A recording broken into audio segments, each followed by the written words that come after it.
On one hand, komplikado na, no? Kasi meron na siyang petition for asylum, no? So yung red notice, yung iba pang mga options, nagiging komplikado dahil nagiging subordinate na siya dun sa asylum petition, no? Malaking hamon ngayon sa pamahalaan ang paghabol at pagpapauwi kay dating ako Bicol Party List Representative Zaldico.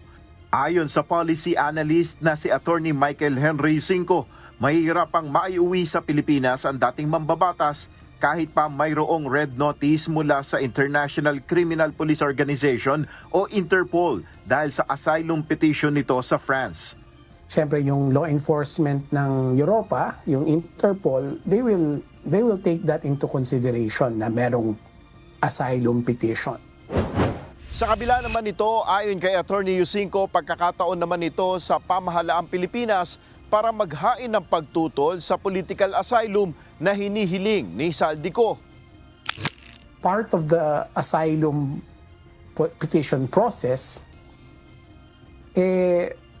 didinigin ng authorities ng France kung meron nga bang mga opposition, no? Di ba? Kasi one of the grounds, by the way, para i-reject yung petition is kung may criminal record or fugitive yung petitioner. So, dapat yung bansa natin, through the proper authorities, probably DFA, should make official representations na itong taong to, pugante. Hinahanap ng batas for, by the way, for very, very serious crimes, no, of corruption. So, Magpapalakas rin anya sa posisyon ng pamahalaang Pilipinas kung i-invoke ang United Nations Convention Against Corruption o UNCAC.